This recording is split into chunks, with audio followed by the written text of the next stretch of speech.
Baiklah Bapak Ibu, untuk acara kegiatan penyebaran pemahaman dan penerapan pengalaman budaya positif, tugas aksi nyata modul 1-4 CGP Angkatan 9 akan kita mulai. Untuk memulai acara ini, marilah bersama-sama kita melafazkan basmalah. Baiklah, acara selanjutnya adalah sambutan dari Kepala SD Negeri 1 Simpang Tripit. Kepada Bapak Barmanto kami persilahkan.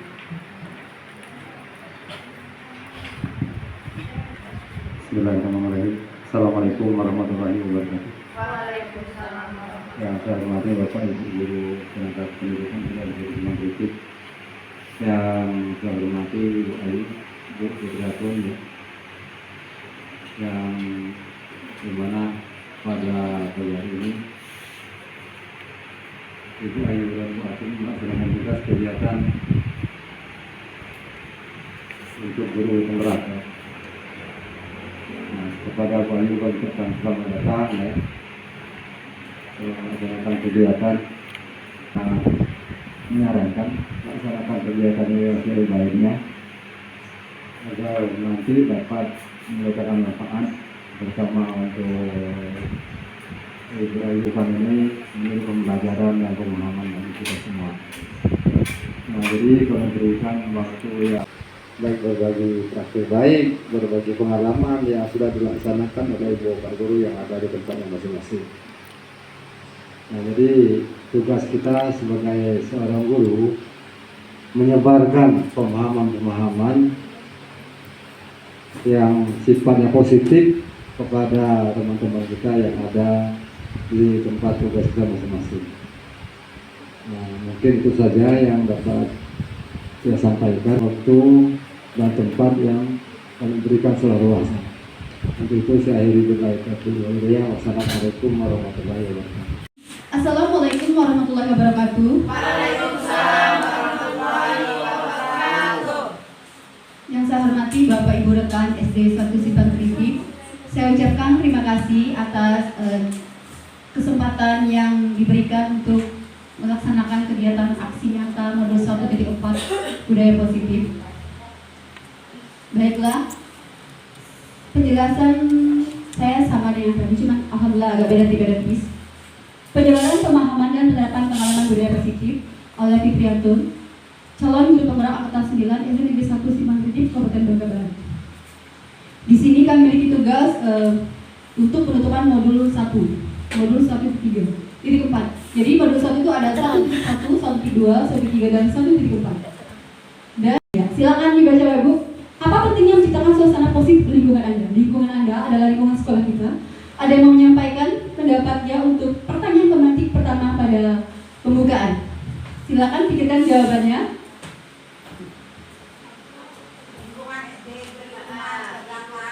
Lingkungan Anda, diri kita adalah guru, berarti lingkungan kita adalah sekolah. Apa pentingnya menciptakan suasana positif di lingkungan Anda, lingkungan kita sebagai guru, berarti di sekolah ini? Agar siswa nyaman belajar. Iya, agar siswa nyaman belajar. Benar. Lagi yang lain? Silakan Ibu Mona, Ibu Artina. Kita pun nyaman bekerja. Apa? Siswa nyaman belajar, kitanya nyaman bekerja. Iya, siswa nyaman belajar, gurunya nyaman bekerja. Iya. Ada yang menambahkan Bu Artina? Lingkungan belajar supaya anak-anak menjadi lebih mudah untuk belajar. Jadi lingkungannya harus nyaman, mana yang harus enak, harus nyaman, harus ada aula. Oh ya, lingkungan belajar yang nyaman tadi ya, sama dengan Bu Winda, yang nyaman. Jadi nyaman gurunya, nyaman siswanya. Ada lagi Pak Beb? Ada siswanya pintar-pintar semua. Iya. Jadi pada modul ini ada pembagian dari 2.1 sampai dengan 2.6. Jadi slide saya lumayan banyak. Yang pertama ada di pembelajaran 2.1, disiplin positif dan nilai-nilai kebajikan universal. Perubahan paradigma. Seorang psikiater dan didik Dr. William Glasser dalam kontrol teori yang kemudian hari perkembangan dinamakan choice theory meluruskan beberapa miskonsepsi tentang makna kontrol. Baiklah, di sini ada beberapa ilusi guru mengontrol murid. Jadi ini tindakan-tindakan kita. Yang pertama ada ilusi guru mengontrol murid. tidak dapat memaksa murid untuk berbuat sesuatu jika murid tersebut memilih untuk tidak melakukannya. Walaupun tampaknya guru sedang mengontrol perilaku murid, hal demikian terjadi bahkan terhadap perilaku yang tidak disukai. Yang kedua, ada ilusi bahwa semua penguatan positif efektif dan bermanfaat. Penguatan positif atau bujukan adalah bentuk-bentuk kontrol. Segala usaha untuk mempengaruhi murid agar mengulangi suatu perilaku tertentu adalah suatu usaha untuk mengontrol murid tersebut. Dalam jangka waktu tertentu, kemungkinan murid tersebut akan menyadarinya dan mencoba untuk menolak bujukan kita, atau orang merasa bersalah dapat menguatkan karakter. Menggunakan kritik dan rasa bersalah untuk mengontrol, padahal iya, marah. Selanjutnya, ilusi bahwa orang dewasa memiliki hak untuk memaksa. Banyak orang dewasa yang percaya bahwa mereka memiliki tanggung jawab untuk membuat murid-murid berbuat hal-hal tertentu. Apapun dilakukan dapat diterima. Sampai di sini bisa diterima, Bapak Ibu, untuk beberapa isu kita sebagai guru. Bisa dilanjutkan slide. Baiklah, silakan dibaca di layar. Bagaimana seorang bisa berubah dari paradigma stimulus respon kepada pendekatan teori kontrol? Stephen R. Covey. Bila kita ingin membuat kemajuan perlahan, sedikit-sedikit, ubahlah sikap atau perilaku Anda. Namun, bila kita ingin memperbaiki cara-cara utama kita, maka kita perlu mengubah kerangka asuhan kita. Ubahlah bagaimana Anda melihat dunia, bagaimana Anda berpikir tentang manusia. Ubahlah paradigma Anda, skema pemahaman dan penjelasan aspek-aspek tertentu tentang realitas. Jadi dimulai dari diri kita sendiri. Nah, ini stimulus respon dan stimulus kontrol. Iya, respon. Realitasnya, kebutuhan kita sama, padahal kenyataannya kebutuhan kita itu berbeda. Semua orang melihat hal yang sama. Kita memandang anak kita itu sama dalam satu kelas itu. Padahal setiap orang memiliki gambaran yang berbeda. Pandangan saya, pandangan Ibu Nelly, dan pandangan Bu Winda mungkin berbeda. Yang ketiga, kita mencoba mengubah orang agar berpandangan sama dengan kita. Kontrolnya adalah kita berusaha memahami pandangan orang lain tentang dunia. Maksudnya saling memahami ya tentang ini. Kenapa ini terjadi? Tujuan dia apa? Orang lain bisa mengontrol saya, padahal hanya saya yang bisa mengontrol diri kita sendiri. Kita yang mengontrol. Sepertinya permainan genggam tangan tadi, iya kan? Kalau kita tidak ingin membukanya, tidak akan terbuka. Karena kita yang mengontrol, kita yang pegang genggamannya, kita yang menguatkan di situ. Selanjutnya pemahaman. Jadi nanti ada pemecatan masalah. Guru dan siswa itu harus bagaimana? Nah, ini kesalahannya. Kita harus bagaimana untuk memperbaiki kesalahan ini. Selanjutnya boleh berpikir menangkal. Padahal sebenarnya kita harus lanjut. Makna disiplin. Kira-kira kalau sebelum ke slide itu, apa yang Bapak Ibu pikirkan dari kata disiplin? Yang kita pikirkan dari kata disiplin itu apa? Kira-kira hanya dengan kata disiplin saja. Tepat waktu. Tepat waktu, Bu Desi tadi. Sesuai. Ada yang lain? Berarti tadi apa? Tepat waktu. Itu yang kita pikirkan ketika mendengar kata disiplin. Ada yang mau menambahkan lagi? Mungkin ada gambar lebih luas. Bapak Ibu atau ya disiplin itu peraturan. Mungkin seperti itu memikirkannya. Ya disiplin itu sesuatu yang mesti dilakukan tepat waktu. Kalau ke sekolah harus jam sekian. Seperti itu. Karena disiplin itu bukan hanya sekedar tentang waktu saja. Jadi disiplin positif. Tujuan dari disiplin positif adalah menanamkan motivasi pada murid-murid fisik yang dari dalam, dia sadar diri. Seperti itu. Selanjutnya, yang berdampak jangka panjang. Motivasi yang tidak akan terpengaruh tujuan yang mulia. 1, 2, 3 sampai jadi ya dihubungkan. Kenapa Bu? Ada yang di situ ya? Ada tuh tulisan. Oh, ya. Halaman 21. Ketika mendengar kata disiplin, apa yang terbayang? Nah, tadi saya tanya, apa yang terbayang? Teratur, kepatuhan dalam peraturan. Kata disiplin juga sering dihubungkan dengan hukuman, padahal itu sungguh berbeda. Karena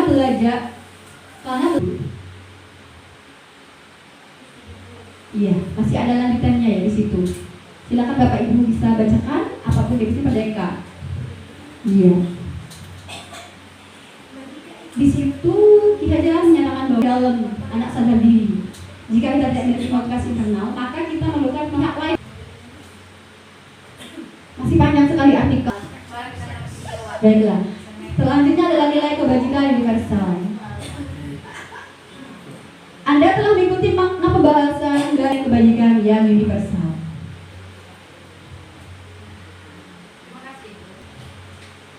Baiklah, sekarang kita ke beberapa institusi sekolah telah memiliki nilai kebajikan yang diyakini dan Pancasila. Ya, ada banyak yang pembelajaran kedua titik 2, teori motivasi, hukuman, penghargaan, dan restitusi. Nah, ini yang tadi 3 motivasi perilaku manusia. Ya. Yang pertama untuk menghindari ketidaknyamanan atau hukuman tadi. Jadi anak manusia itu karena tidak mau dihukum. Itu adalah tingkat terendah dari motivasi perilaku manusia. Biasanya orang yang mau kalau saya tidak kerja PR, saya dihukum apa, Bu? Seperti itu kan anak-anak seringnya ya. Bu, kalau saya tidak pakai baju seragam, saya pulang, Bu ya. Nah, iya. Iya. Di atas motivasi yang pertama, jadi satu tingkat dari hukuman, hadiah. Di sini orang berdakwah untuk mendapatkan imbalan atau penghargaan dari orang lain. Orang terus, gitu kan? Apa Bu yang saya dapatkan? Saya kan rajin nih kerja PR. Seperti itu, dia mengharapkan hadiah harus begini, seperti itu. Nah, hukuman dan penghargaan, hukuman, konsekuensi dan restitusi. Dalam menjalankan peraturan ataupun keyakinan kelas atau sekolah, bila mana ada suatu pelanggaran, tentunya hukuman atau konsekuensi. Jadi sebenarnya untuk melakukan hukuman atau penghargaan itu kita harus mempunyai keyakinan kelas. Nah, dalam program disiplin positif, nah itu dia, yang restitusi.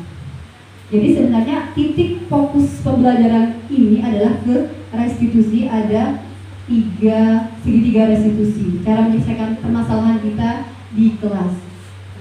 Restitusi adalah proses menciptakan kondisi bagi murid untuk sebelum kita membahas lebih dalam tentang restitusi, kita perlu bertanya dulu. Adakah perbedaan antara hukuman dan konsekuensi? Harusnya ada gambaran tadi ya. Iya, ada yang mau menjawab? Bu Mana? Adakah perbedaan antara hukum dan konsekuensi? Tadi sudah dapat itu gambaran ilmunya dari pemaparan. Kalau dia sama, di mana persamaannya? Tuhan dilarang. Jadi pertanyaannya, beda atau sama konsekuensi dengan hukuman? Beda berarti jawabannya. Ya. Nah sekarang, bila dia berbeda, bagaimana perbedaannya? Kalau hukuman itu sesuai peraturan Ya, silakan. Kalau hukuman itu kayak kita melakukan sesuatu ya, Iya. terus apa bahasanya? Ya, banyak bahasanya. Iya.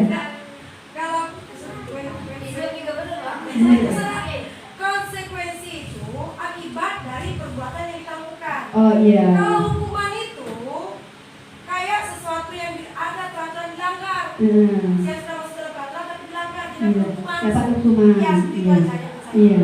Jadi hukuman itu diberikan karena dia melanggar. Iya, Gitu. melanggar. Sedangkan konsekuensi itu Lupa.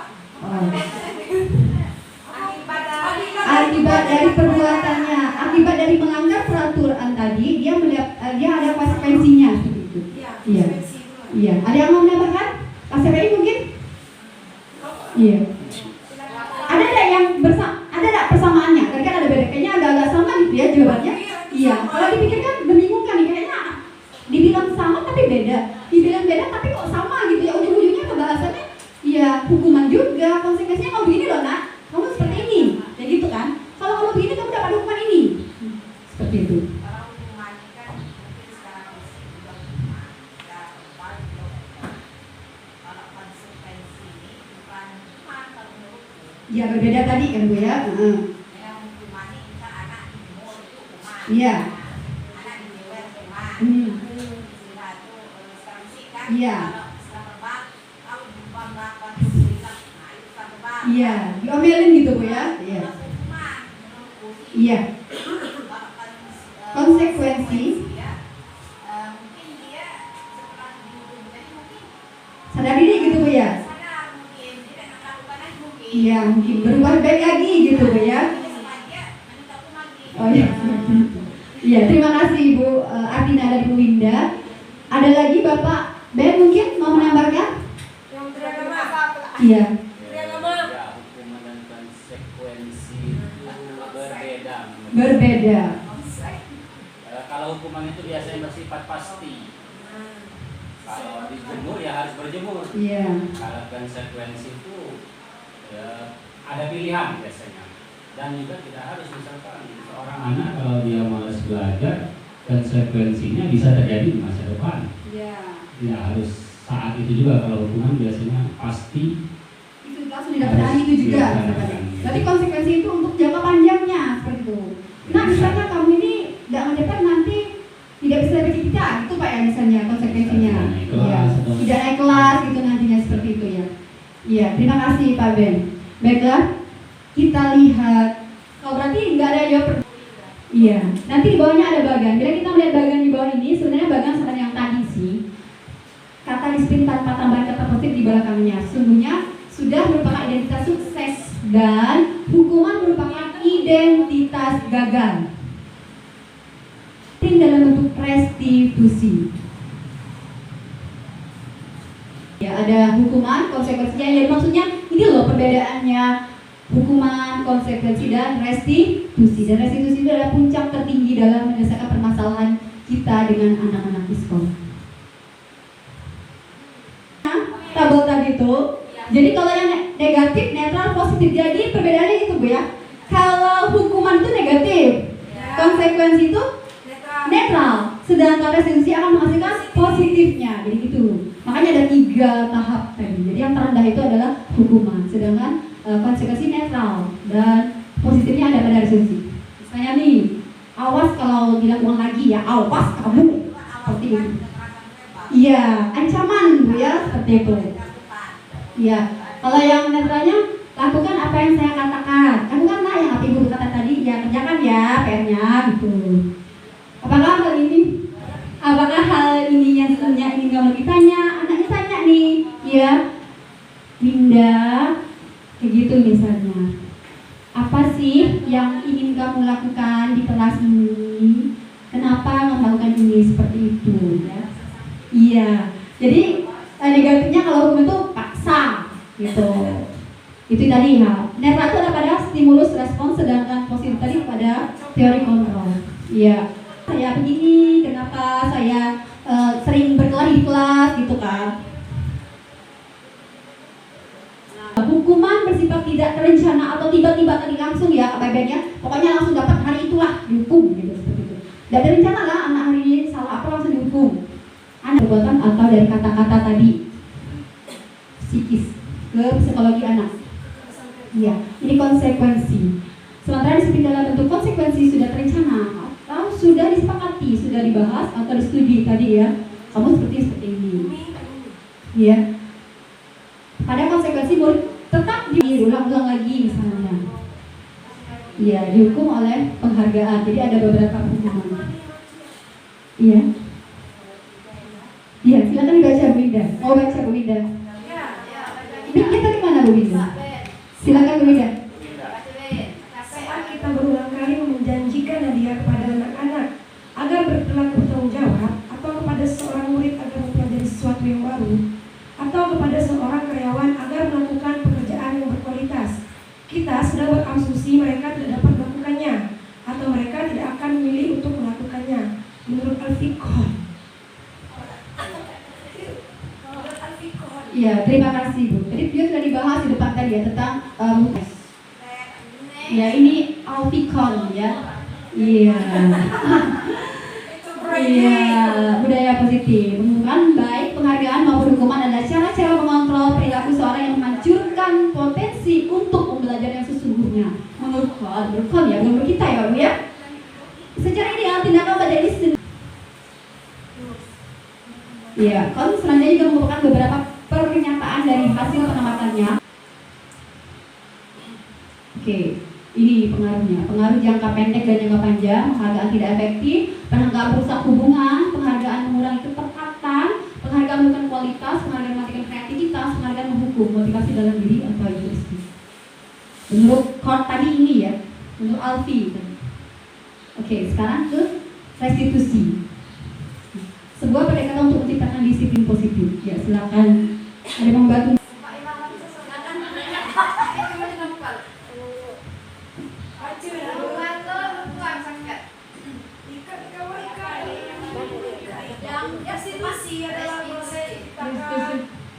Restitusi adalah proses menciptakan kondisi bagi murid untuk memperbaiki kesalahan mereka sehingga mereka bisa kembali pada kelompok mereka dengan karakter yang lebih kuat. Restitusi juga adalah proses kolaboratif yang mengajarkan murid untuk mencari solusi untuk masalah dan membantu murid berpikir tentang perlakukan orang lain. Restitusi membantu murid menjadi lebih memiliki tujuan, disiplin positif, dan memulihkan dirinya setelah berbuat salah. Penekanan Slide ini, bagaimana Bapak Ibu di sini? Jadi fokusnya pada restitusi, tujuannya seperti itu. Ada proses penyelesaiannya, ada prosesnya dalam restitusi. Ciri-ciri restitusi yang membedakan dengan program disiplin baik. Baiklah Bapak Ibu, nah ini pembelajaran 2.3 ada tentang keyakinan kelas. Ya, jadi keyakinan kelas ini harus kita bikin di kelas, diskusikan dengan siswa kita. Jadi setelah dibuat, kita tempel di kelas. Setiap anak menyampaikan pendapat. Keyakinan kelas kita apa? Dia harus mendekati peraturan tadi, tapi itu keyakinan. Kenapa diganti dengan keyakinan bukan dengan peraturan? Karena keyakinan kan percaya kan, berarti disiplin nggak tadi ya misalnya. Berarti kamu harus percaya bahwa kamu itu bisa disiplin seperti itu. Dan taruh depan dekat-dekat pintu misalnya. Jadi setiap pagi nak. Iya. Nah ini kegiatan dilakukan agar membuka kayak kelas. Dari sebenarnya dari kelas itu, setiap kelas itu punya keyakinan. Dari keyakinan kelas kita jadilah keyakinan sekolah. Seperti itu. Lihat data kebajikan telah disusun bersama. Tentukan nilai kebajikan yang ingin menjadikan perhatian, terutama di sekolah. Di PMM itu setelah saya buka, memang ada dia di upload di situ aksi nyatanya dia ada satu pilihannya kita mengupload proses pembuatan keyakinan kelas ada di situ. Jadi apapun yang terjadi di kelas bisa diupload untuk aksi nyata. Nah ini pembentukannya keyakinan kelas itu kita bawa ke forum guru kelas bagaimana. Nah ini ya ini sudah dulu pembelajaran 2.4 kebutuhan dasar manusia dan dunia yang berkualitas. Ada 5 yaitu di sana. Bertahan hidup yang pertama. Kita langsung ke penjelasannya saja. Oke, kebutuhan bertahan hidup. Kebutuhan bersih. Selanjutnya kebutuhan kasih sayang dan rasa diterima atau kebutuhan untuk diterima. Kebutuhan ini untuk biasanya mereka belajar karena suka pada gurunya. Benar ya? Itu pengalaman kita masuk sekolah juga seperti itu.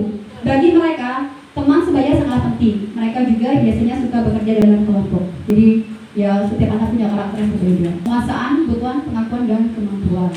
Nah kebutuhan ini berhubung dengan silakan dibaca di sana ya. Yang dari kebutuhan dasar akan penguasaan yang tinggi biasanya selalu ingin menjadi pemimpin. Mereka juga suka mengamati, senang mencoba hal baru dan merasa kecewa bila melakukan kesalahan. Mereka juga biasanya ada ya anak-anak yang seperti itu pasti ada. Kebebasan, kebutuhan akan pilihan. Kebutuhan untuk bebas adalah kebutuhan akan kemandirian atau kebebasan yang tinggi menginginkan pilihan. Mereka perlu banyak bergerak, suka mencoba-coba, tidak terpengaruh orang lain dan senang mencoba. Kesenangan, kebutuhan untuk merasa senang. Ya tadi dia makan ya karena dia senang seperti itu. Jadi apapun tindakan anak itu ada tujuannya. Kebutuhan akan senang. Oke, yang pembelajaran. Iya, pembelajaran 2.5 restitusi. Ini dia 5 posisi kontrol restitusi. Jadi kita fokusnya restitusi. Ada murid yang dikembangkan oleh Daniel Johnson dengan pendekatan restitusi yang disebut dengan 5 posisi kontrol. Yang tadi ya, urutannya yang pertama ada penghukum. Ya, seorang pembisa menerima temannya. Patuhi aturan saya atau awas seperti itu. Kamu selalu saja ya, saja kamu lagi ya, seperti itu. Iya. Yang nomor 2, pembuat merasa bersalah. Posisi ini biasanya guru akan bersuara lemah lembut, ya. Lembut suaranya sih lembut, tapi tujuannya tetap marah sebenarnya. Gitu. Ibu sangat kecewa sekali dengan kamu, Reka, seperti itu misalnya ya. Iya. Berapa kali Bapak harus memberitahu kamu, Reka, supaya rajin-rajin menulis, seperti itu. Gimana coba kalau orang tua kamu tahu kamu berbuat begini, dia buat ya mereka jadinya sedih, merasa bersalah, seperti itu. Ya, di posisi ini murid akan memiliki penilaian diri yang buruk tentang diri mereka. Murid merasa tidak berharga dan yang ketiga sebagai teman. Guru pada posisi ini tidak akan menyakiti murid, namun akan tetap berupaya mengontrol murid melalui persuasi. Posisi teman pada guru bisa negatif ataupun positif. Positif di sini berupa hubungan baik dengan yang terjadi antara guru dan murid. Guru di posisi teman menggunakan hubungan baik dan humor untuk mempengaruhi seorang. Mereka akan berkata, ayo bantulah demi Bapak ya. Ayo, ini tidak bantuan Bapak sama Ibu. Ya sudah, karena adalah bila suatu saat guru tersebut tidak membantu, maka murid akan merasa kecewa. Dia ngarep terus dibantu gurunya. Iya, jadi ketergantungan dengan gurunya. Saya pikir Ibu Indah itu teman saya, gitu.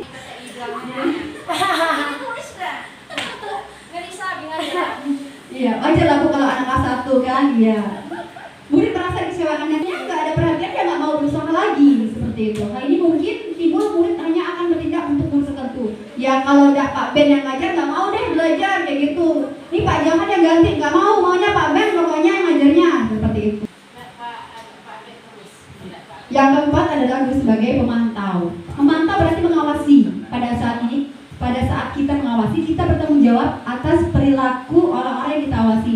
Posisi pemantau berdasarkan pada peraturan dan konsekuensi. Dengan menggunakan sanksi atau konsekuensi, kita dapat memisahkan peraturannya apa. Tadi itu yang bagian kelas nantinya. Apa yang telah kamu lakukan? Sanksi atau konsekuensinya apa? Kayak gitu. Kita nanya anaknya sendiri, dia sadar diri dulu.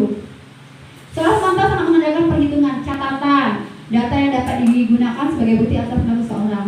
Posisi ini akan menggunakan stiker, slip catatan, draft check, daftar cek. Posisi pemantau sendiri berawal dari teori stimulus respon yang netral tadi ya, yang menunjukkan tanggung jawab guru dan yang terakhir adalah posisi manajer. Ini nomor 5 ya. Ini adalah posisi yang dimana guru berbuat sesuatu bersama dengan murid, mempersilahkan murid mempertanggungjawabkan perilakunya, mendukung murid agar dapat menentukan solusi atas permasalahannya sendiri. Seorang manajer telah memiliki keterampilan di posisi teman maupun pemantau. Jadi dipasangkan teman dan pemantau. Nah, dia berkata begini, apa yang kita yakini? Kembali ke kelas, kita harus punya ya catatan tadi, udah kita tempel, udah di poster gitu, udah di atas karton misalnya, kita tempel. Nah, kita lihat apa yang kita yakini, keyakinan kelasnya, apakah kamu meyakininya? Begitu. Jika kamu meyakininya, apakah kamu bersedia meyakininya? Jika kamu meyakini hal, kita tanya anaknya untuk menyelesaikan masalah. Jadi, ya tadi anaknya dibawa misalnya ke ruang guru, face to face tadi berbicara empat mata. Nah, tugas seorang manajer bukan untuk mengatur perilaku seseorang. Kita memilih murid untuk dapat mengatur dirinya. Seorang manajer bukan yang memisahkan murid dari kelompoknya, tapi mengembalikan murid tersebut ke kelompok. Nah, bisa jadi peraturan disiplin. Sehari kita akan kembali ke posisi teman atau pemantau. Jadi kadang-kadang kita dari 5 posisi kontrol tadi, selanjutnya adalah pencapaiannya posisi manajer.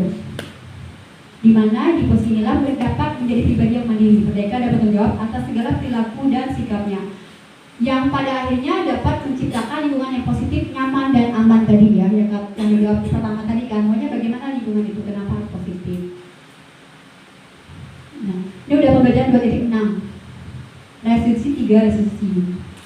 Diana Gosen dalam bukunya telah merancang sebuah tahapan untuk memudahkan para guru dan orang tua dalam beberapa proses. Jadi kegiatan segitiga itu ada 3 yang dilakukan oleh seorang guru ketika menyelesaikan permasalahan dengan siswanya. Yang pertama adalah menstabilitaskan identitasnya. Setelah itu baru ke validasi tindakan yang salah dan selanjutnya menanyakan keyakinan. Tapi kita sudah punya, keyakinan kelas sudah punya dari sepakati bersama.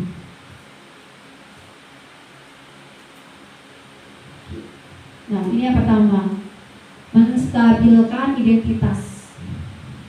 Bagian posisi gagal. Yang kedua, validasi tindakan yang salah.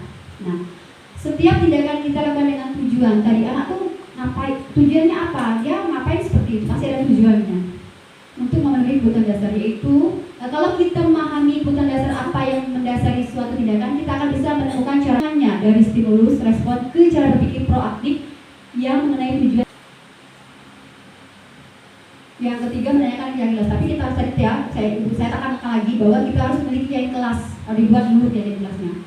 Bahwa kita pada dasarnya motivasi secara internal. Ketika ada yang dia percaya dan berpindah menjadi orang yang dia inginkan.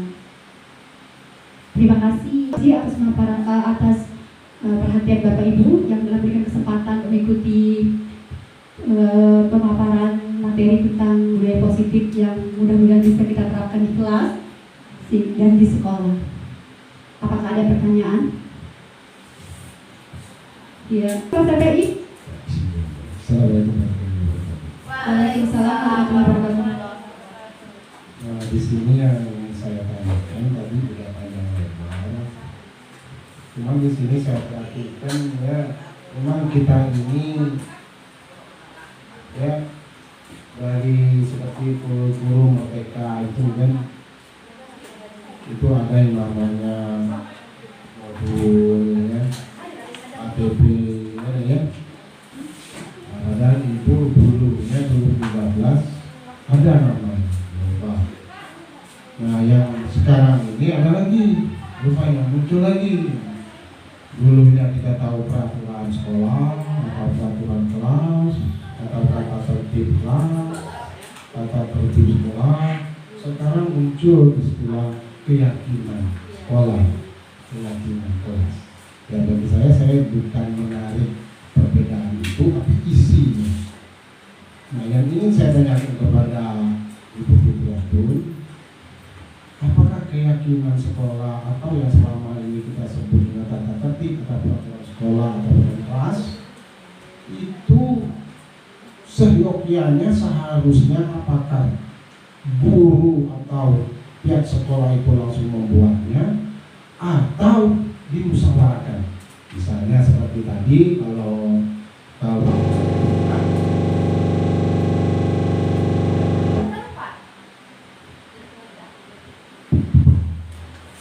saya lihat dari pemaparan tadi itu yang terlibat di situ dengan anak. Ya mungkin karena ini keyakinan kelas. Nah, apakah yang ingin saya tahu pertama, apakah itu dibuat secara musyawarah atau tidak, atau langsung diputuskan oleh guru yang bersangkutan atau manajer? Gitu. Yang kedua, apakah hanya kalau dilibatkan atau musyawarah, apakah cukup dengan anaknya, atau mungkin dengan orang tuanya dulu, atau bila perlu orang tuanya juga? Itu yang saya ingin menanyakan kepada Ibu Fitriatun. Saya rasa itu dulu yang bisa saya sampaikan. Nanti mungkin ada satu kalau masih ada waktu, kalau enggak ya kita kesini. Terima kasih. Waalaikumsalam warahmatullahi wabarakatuh. Terima kasih Pak CPI atas pertanyaannya. Untuk pertanyaan pertama tentang keyakinan kelas dan peraturan tadi ya. Pertama kita sudah jelaskan dari awal ada motivasi intrinsik dan motivasi ekstrinsik, luar dan dalam seperti itu ya. Nah, kenapa dia rubah tadi katanya dari peraturan jadi keyakinan tadi? Keyakinan dari percaya. Berarti maksud dari mereka ini adalah ya siswa itu bukan takut pada peraturan yang ada hukuman segala macam, tapi dia percaya bahwa dirinya bahwa saya dari dalam hati tadi, saya yang begini, saya harus begini. Sadar diri tadi Pak Ibrahim. Jadi sebutlah maksudnya bahasanya agak lebih halus, memperhalus tadi jadi keyakinan. Jadi keyakinan pada kelas saya 4B seperti itu. Kita punya keyakinan kelas, terus di depan tadinya yang didiskusikan bersama-sama. Jadi kan keyakinan kelas. Dan balik ke peraturan tadi itu kan dari awal. Jadi setelah adanya keyakinan kelas tadi yang kata saya nanti ada mungkin yang ada yang sama-sama kalimatnya atau kata-katanya, baru dirembuk lagi dengan guru rekan tadi itu. Setelah itu tadi baru kita sepakati dengan wali muridnya seperti itu. Ini kesepakatan. Jadi kata Bapak tadi bisa seandainya, tapi dari proses ini kan tujuannya kita ada restitusi tadi Pak ya, yang tidak kehukuman tadi, maunya yaitu tadi setelah kita bahas permasalahan anak tadi yang tadi Meiza tadi misalnya Pak ya. Nah, jadi ini setelah dibahas keyakinan apa yang kamu langgar pertama. Terus jadi kamu harus bagaimana untuk perbaikinya? Dia jawab, saya kan marah-marah nih Bu katanya. Jadi keyakinannya apa? Oh saya harus lebih bersabar seperti itu. Nah kalau ya untuk Zaki tadi yang terlambat ke sekolah, tidak pikir tadi, ya nanti setelah ditanya, jadi bagaimana? Apa alasan kamu tidak sekolah, datang terlambat? Saya bangun kesiangan Bu. Kenapa bangun kesiangan? Saya main HP Bu sambil begadang. Nah seperti itu. Dia berjawab begitu. Oh jadi sekarang bagaimana cara kita menyelesaikan masalah ini? Saya tidak akan main HP lagi Bu katanya. Kata dia kan, kata dia di sekolah, kata anaknya.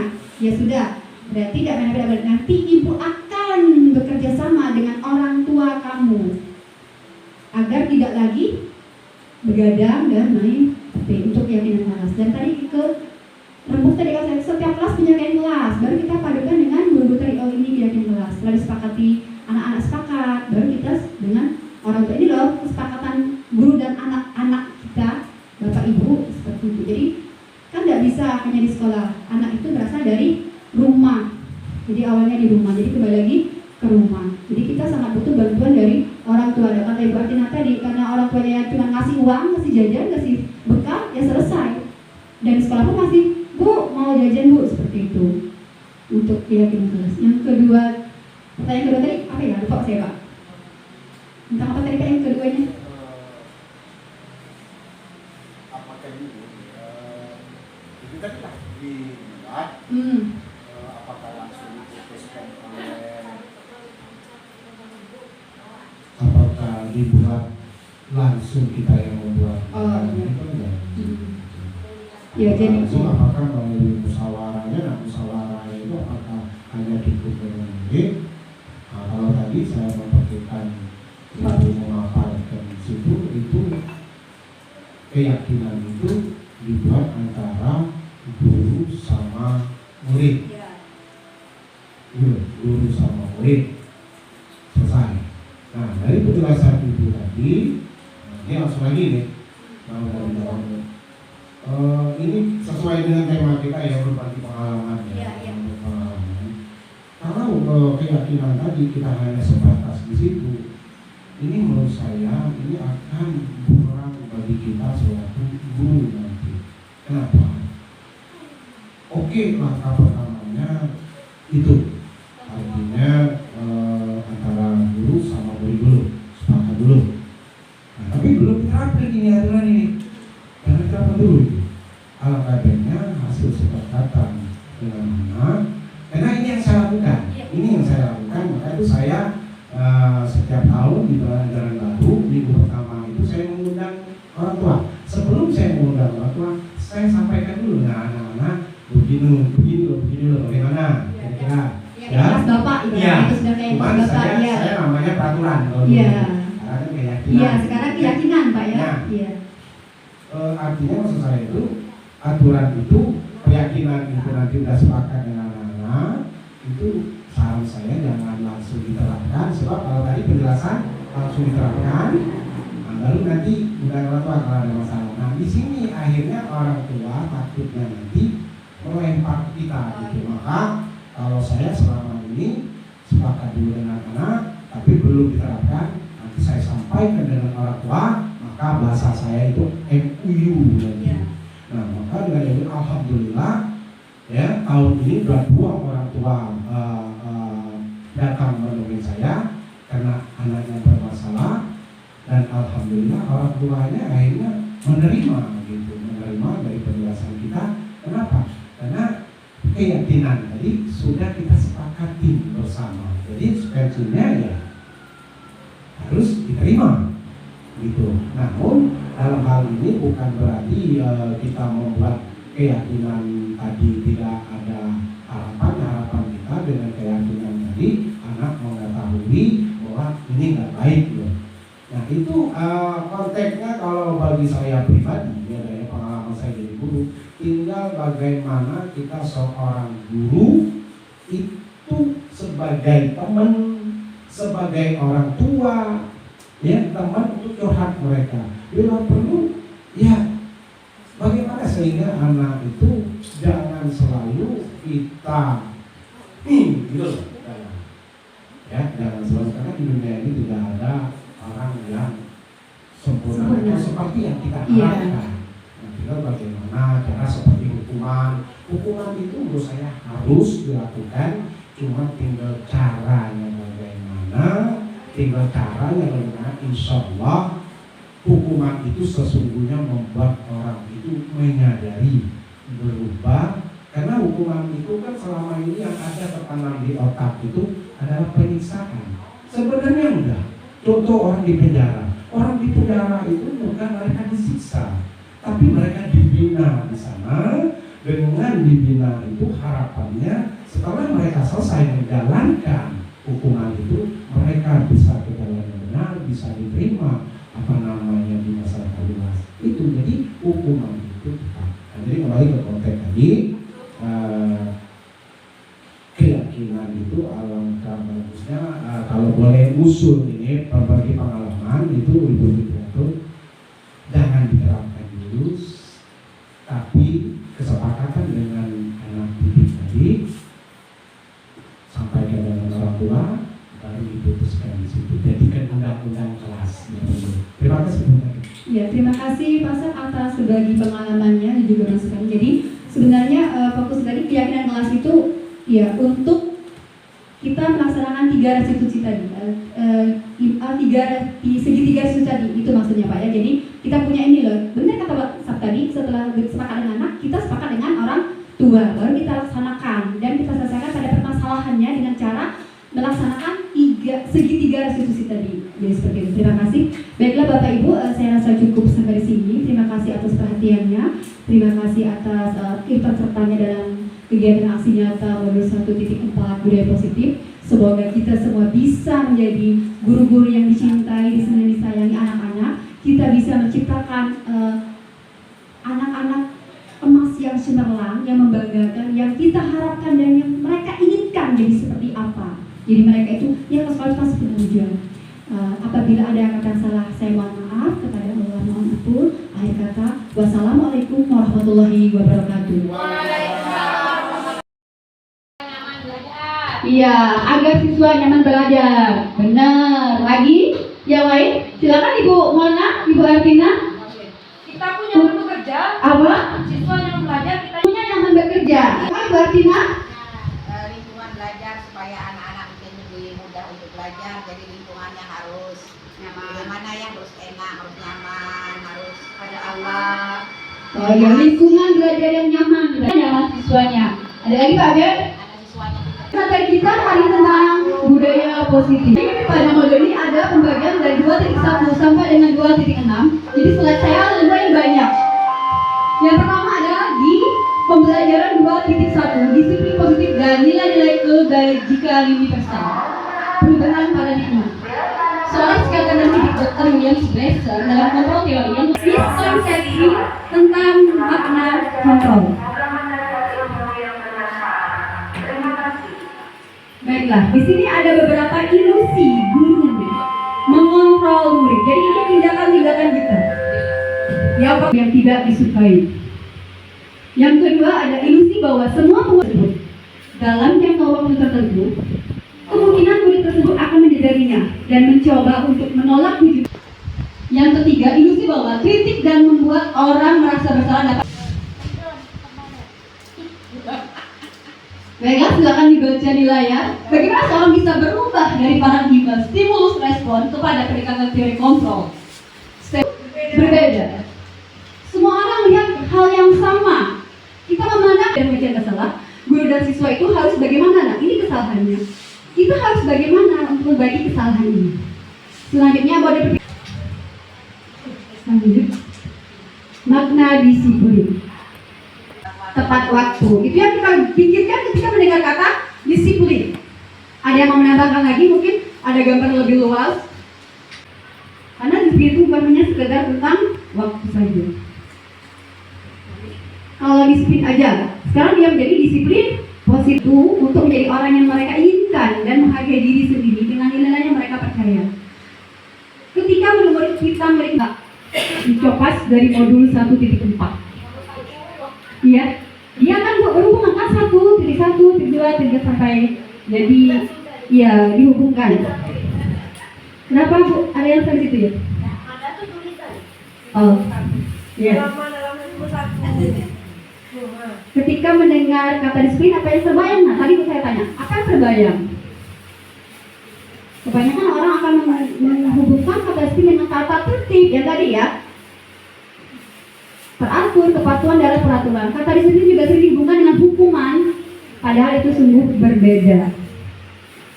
Karena belajar tentang disiplin positif tidak harus dengan memberi hukuman. Justru itu adalah salah satu alternatif terakhir. Dan bila perlu digunakan itu dipakai tadi ya, tapi sudah terakhir gitu. Dan tidak perlu digunakan sama. Nah, kata disiplin dimana ini menjadi sesuatu yang dilakukan seseorang pada orang lain, mereka mengikuti suatu aliran atau ajaran tertentu. Sehingga motivasi yang terbangun adalah motivasi intrinsik, bukan ekstrinsik.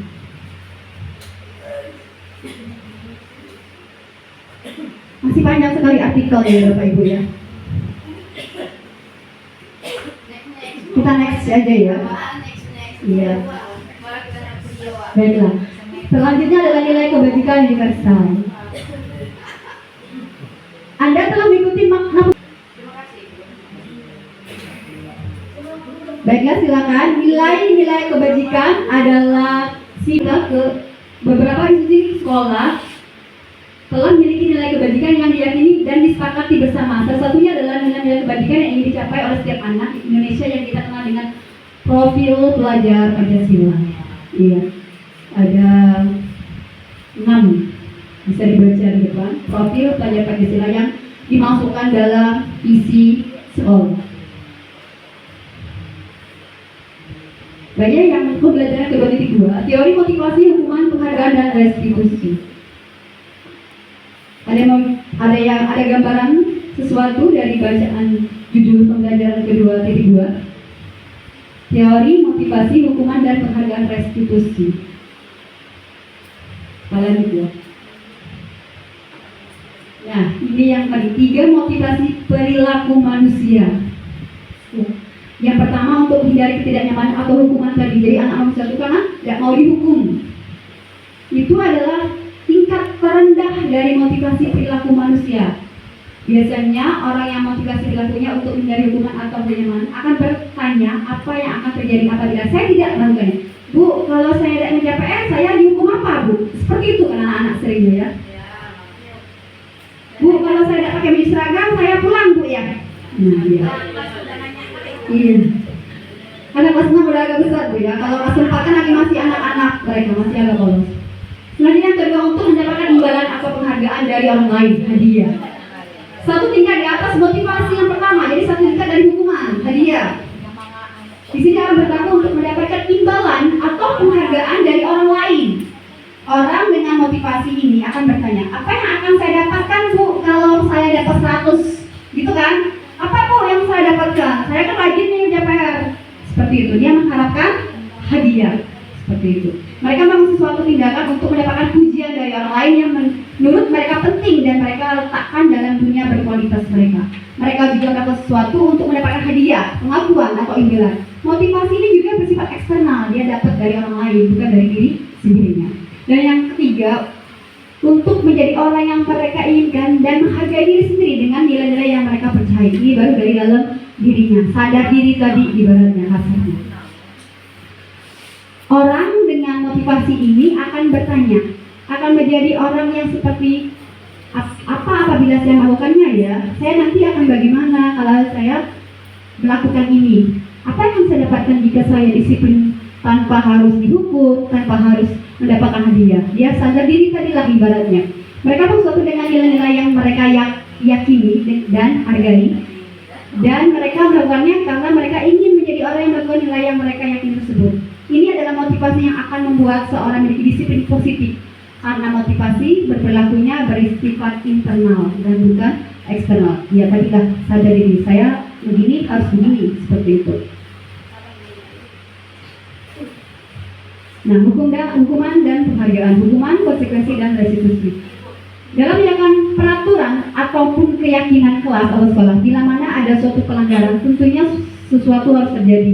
Untuk itu, kita perlu meninjau ulang tindakan penegak peraturan atau keyakinan kelas kita selama ini. Tindakan terhadap suatu pelanggaran pada umumnya berbentuk hukuman atau konsekuensi. Jadi sebenarnya untuk melakukan hukuman atau pelanggaran itu kita harus mempunyai keyakinan kelas. Nah, adalah program disiplin positif. Nah, itu dia yang restitusi. Jadi sebenarnya titik fokus pembelajaran ini adalah ke restitusi. Ada segitiga restitusi, cara menyelesaikan permasalahan kita di kelas. Restitusi adalah proses menciptakan kondisi bagi murid untuk memperbaiki kesalahan mereka, sehingga mereka bisa kembali pada kelompok mereka dengan karakter yang lebih kuat. Restitusi juga merupakan proses kolaborasi yang mengajarkan murid untuk mencari solusi untuk masalah mereka dan membantu murid berpikir tentang orang seperti apa yang mereka inginkan dan bagaimana mereka harus memperlakukan orang lain. Saya harus bagaimana pada diri sendiri dan pada orang lain.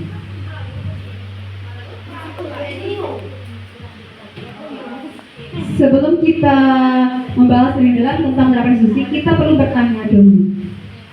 Adakah perbedaan antara hukuman dan konsekuensi? Harusnya ada gambaran tadi ya. Iya, ada yang mau menjawab? Bu Mana? Adakah perbedaan antara hukuman dan konsekuensi? Tadi sudah dapat itu gambaran ilmunya dari pemaparan. Kalau dia sama, di mana persamaannya? Kalau dia berbeda, bagaimana perbedaannya?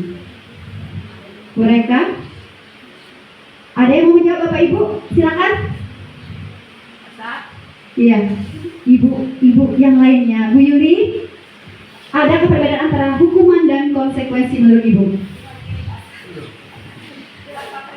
Iya. Hukuman itu kan dilarang hukuman. Hukuman dilarang. Jadi pertanyaannya larangan ya. Nah sekarang, bila dia berbeda, bagaimana perbedaannya? Kalau hukuman itu sesuai peraturan, Iya, silakan.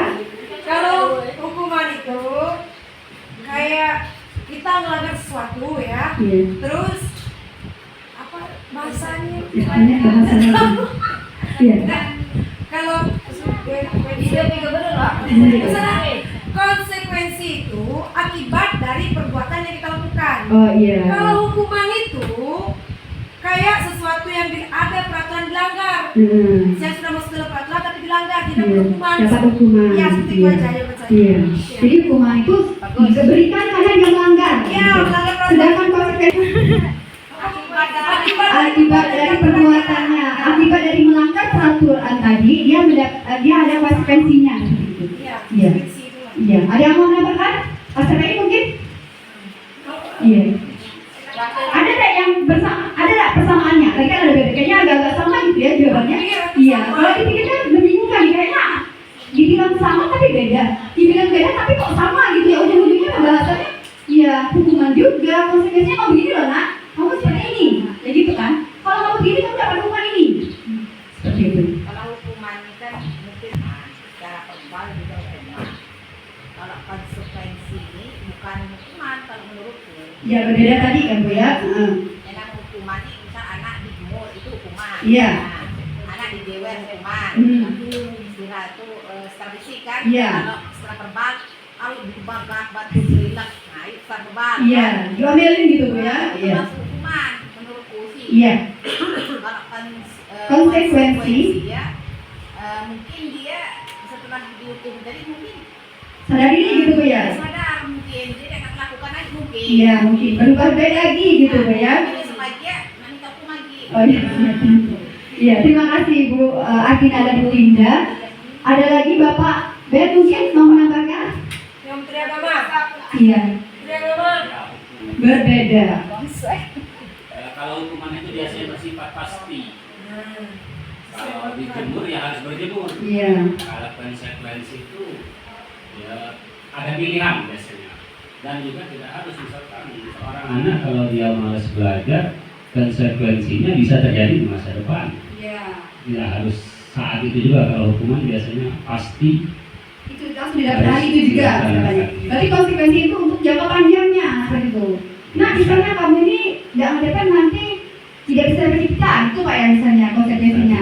Ya, tidak naik kelas gitu nantinya seperti itu ya. Iya, terima kasih Pak Ben. Baiklah, kita berhubungan maksudnya seperti itu. Iya, saling terhubung. Iya, nanti di bawahnya ada bagan. Jadi kita melihat bagan di bawah ini sebenarnya bagan sama yang tadi sih. Kata disiplin tanpa tambahan kata positif di belakangnya. Sesungguhnya sudah merupakan identitas sukses dan hukuman merupakan identitas gagal. Disiplin yang sudah bermakna positif terbagi dua bagian, yaitu disiplin dalam bentuk konsekuensi dan disiplin dalam bentuk restitusi. Kita skip aja ya, udah tadi berarti ya. Ada hukuman, konsekuensi, ya maksudnya ini loh perbedaannya hukuman, konsekuensi, dan restitusi. Dan restitusi itu adalah puncak tertinggi dalam menyelesaikan permasalahan kita dengan anak-anak di sekolah. Iya. Nah itu dia. Nah itu ya, lanjutannya tabel tadi itu. Jadi kalau yang negatif, netral, positif. Jadi perbedaannya itu Bu ya. Kalau hukuman itu negatif, konsekuensi itu netral. Sedangkan restitusi akan menghasilkan positifnya. Jadi itu. Makanya ada 3 tahap tadi. Jadi yang terendah itu adalah hukuman. Sedangkan konsekuensi netral dan positifnya ada pada restitusi. Saya nih, awas kalau dilakukan lagi ya, awas kamu. Itu kan awal Seperti itu. kekerasan verbal. Iya, ancaman Bu ya, seperti itu. Dilakukan. Iya, kalau yang netralnya lakukan apa yang saya katakan. Lakukanlah yang apa ibu kata tadi, ya kerjakan ya PR-nya gitu. Apakah hal ini yang tentunya ingin kamu ditanya? Anaknya tanya nih, ya, Winda, kayak gitu misalnya. Apa sih yang ingin kamu lakukan di kelas ini? Kenapa kamu melakukan ini seperti itu? Ya, iya. Jadi negatifnya kalau hukum itu paksa, gitu. Itu tadi hal. Netral itu ada pada stimulus respons, sedangkan positif tadi pada teori kontrol. Iya. Nah seperti itu dia bedanya ya. Perbedaan mereka bertiga. Konsepnya buruk, konsep diri baik, konsep diri kuat, menguatkan anak. Murid belajar menyembunyikan kesalahan, murid belajar taat peraturan, dan selanjutnya murid akan memecahkan masalahnya. Kenapa saya begini? Kenapa saya sering berkelahi di kelas gitu kan? Berdasarkan bagian di atas, maka kita bisa menyimpulkan bahwa hukuman bersifat tidak terencana atau tiba-tiba tadi langsung ya, Pak Ben ya. Pokoknya langsung dapat hari itulah dihukum gitu seperti itu. Tidak terencana lah anak hari ini salah apa langsung dihukum. Anak atau murid tidak tahu apa yang akan terjadi dan tidak dilibatkan. Hukuman bersifat satu arah dari pihak guru yang memberikan, dan murid hanya bisa menerima hukuman melalui suatu kesepakatan atau pengarahan dari pihak guru, baik sebelum atau sebelumnya. Hukuman yang diberikan bisa berupa fisik maupun psikis. Ya. Murid disakiti oleh suatu perbuatan atau dari kata-kata tadi, psikis, ke psikologi anak. Ya, ini konsekuensi. Sementara disiplin dalam bentuk konsekuensi sudah terencana atau sudah disepakati, sudah dibahas atau disetujui tadi ya. Kamu seperti ini. Ya. Pada konsekuensi murid tetap dibuat tidak nyaman untuk jangka waktu pendek. Konsekuensi biasanya diberikan berdasarkan suatu data yang umumnya dapat diukur, misalnya setelah 3 kali tugas tidak diselesaikan. Pada batas waktu diberikan, atau murid yang bisa berkali-kali ulang-ulang lagi misalnya. Peraturan dan konsekuensi yang mengikuti ini sudah diketahui sebelum oleh murid. Sikap guru di sini senantiasa memonitor murid. Iya. Iya, dihukum oleh penghargaan. Jadi ada beberapa hukuman. Iya. Iya, silakan dibaca Bu Ida. Mau baca Bu Ida? Ini kita di mana Bu Ida? Silakan Bu Ida. Saat kita berulang kali menjanjikan hadiah mempelajari sesuatu yang baru atau kepada seorang karyawan agar melakukan pekerjaan yang berkualitas, kita sedang berasumsi mereka tidak dapat melakukannya atau mereka tidak akan memilih untuk melakukannya. Menurut Al-Fiqh, hukuman dan penghargaan. Ada pertanyaan lagi sampai sini apa kita next? Lanjut nanti lihat. Ya ini Al-Fiqh ya. Iya. Iya, budaya positif. Menunjukkan baik penghargaan maupun hukuman adalah cara-cara mengontrol perilaku seorang yang menghancurkan potensi untuk belajar yang sesungguhnya. Menurut Al-Fiqh ya, menurut kita ya, Bu ya. Secara ideal tindakan pada diri sendiri adalah penghargaan sesungguhnya. Ya, kalau selanjutnya juga merupakan beberapa pernyataan dari hasil pengamatannya selama ini tentang tidak akan memberikan penghargaan yang nilainya sama dengan menghukum seseorang. Oke, ini pengaruhnya. Pengaruh jangka pendek dan jangka panjang, penghargaan tidak efektif, penghargaan merusak hubungan, penghargaan mengurangi ketepatan, penghargaan bukan kualitas, penghargaan mematikan kreativitas, penghargaan menghukum motivasi dalam diri atau investasi. Menurut Kort tadi ini ya, menurut Alfi. Oke, sekarang ke restitusi. Sebuah pendekatan untuk menciptakan disiplin positif. Ya, silakan. Ada membantu bacakan? Ya. Mereka, coba mereka ya. Suara basah. Ya, coba mereka. Restitusi adalah proses menciptakan Restitusi adalah proses menciptakan kondisi bagi murid untuk memperbaiki kesalahan mereka sehingga mereka bisa kembali pada kelompok mereka dengan karakter yang lebih kuat. Restitusi juga adalah proses kolaboratif yang mengajarkan murid untuk mencari solusi untuk masalah dan membantu murid berpikir tentang orang seperti apa yang mereka inginkan dan bagaimana mereka harus memperlakukan orang lain. Restitusi membantu murid menjadi lebih memiliki tujuan, disiplin positif, dan memulihkan dirinya setelah berbuat salah. Penekanannya bukanlah pada bagaimana perilaku untuk menyenangkan orang lain atau menghindari ketidaknyamanan, namun tujuannya adalah menjadi orang yang menghargai nilai-nilai kebajikan yang mereka percayai. Terima kasih. Tujuannya seperti itu. Ada proses penyelesaiannya, ada prosesnya dalam restitusi. Ciri-ciri restitusi yang membedakan dengan restitusi fokus pada karakter bukan tindakan. Restitusi menguatkan, restitusi fokus pada solusi. Restitusi mengembalikan murid yang berbuat salah pada kelompoknya. Terima kasih. Baiklah Bapak Ibu. Nah, ini pembelajaran 2.3 ada tentang keyakinan kelas. Ya. Jadi keyakinan kelas ini harus kita bikin di kelas, diskusikan dengan siswa kita. Jadi setelah dibuat, kita tempel di kelas. Setiap anak menyampaikan pendapat. Keyakinan kelas kita apa? Dia harus mendekati peraturan tadi. Tapi itu keyakinan. Kenapa diganti dengan keyakinan bukan dengan peraturan? Karena keyakinan itu percaya kan, berarti disiplin kata dia misalnya. Berarti kamu harus percaya bahwa kamu itu bisa disiplin seperti itu. Dan taruh dekat-dekat pintu misalnya. Jadi setiap kali nak dibaca keyakinan kelasnya. Jadi ketika anak melanggar, ayo apa keyakinan kelas kita buat? Nah, yang mana yang telah kamu langgar? Seperti itu. Jadi seperti itu ditanya dulu. Bukan langsung menghukum, memarahi. Jadi kita tanya di sini nilai keselamatan apa? Nah, silakan seperti itu. Jadi dibuat dengan diskusi. Iya. Nah, ini kegiatan dilakukan agar membentuk kayak kelas. Dari sebenarnya dari kelas itu, setiap kelas itu punya keyakinan. Dari keyakinan kelas kita jadilah keyakinan sekolah. Seperti itu. Jadi setiap kelas punya keyakinan. Pasti kan ada yang sama seperti itu keyakinan kelasnya. Nah, tahapannya menciptakan program kebajikan. Lihat data kebajikan setelah disusun bersama. Tentukan nilai kebajikan yang ingin dijadikan perhatian, utama di sekolah kita. Curhat pendapat dalam kelompok. Sempurnakan beberapa daftar nilai-nilai kebajikan yang utama. Bahas kembali dalam kelompok utama.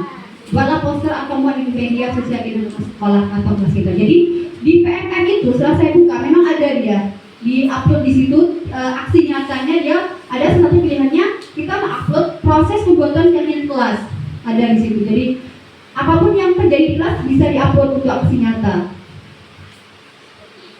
Iya, seperti itu boleh kan? Nah, ini pembentukannya keyakinan kelas, ya. Jadi ya diskusi dengan siswa dulu. Setelah itu kita bawa ke forum guru. Jadi saya bikin itu ya karena tugasnya ada. Jadi ada kayak di kelas dulu karena ada tugasnya. Oke, sudah ya. Prosesnya pasti tahu lah Bapak Ibu di kelas bagaimana. Nah ini, ya ini sudah dulu pembelajaran 2.4 kebutuhan dasar manusia dan dunia yang berkualitas. Ada 5 yaitu di sana. Bertahan hidup yang pertama. Kita langsung ke penjelasannya saja. Oke, kebutuhan bertahan hidup. Kebutuhan yang bersifat fisiologis untuk bertahan hidup misalnya kesehatan rumah dan makan. Kebutuhan biologis sebagai bagian dari proses reproduksi termasuk kebutuhan untuk tetap bertahan hidup. Komponen psikologis pada kebutuhan ini meliputi kebutuhan akan perasaan aman. Dalam kasus ada kasus Doni tadi sudah disampaikan kasus Doni, ya Ada Kak Doni yang udah bawa bekal tadi. Baik. Selanjutnya kebutuhan kasih sayang dan rasa diterima atau kebutuhan untuk diterima.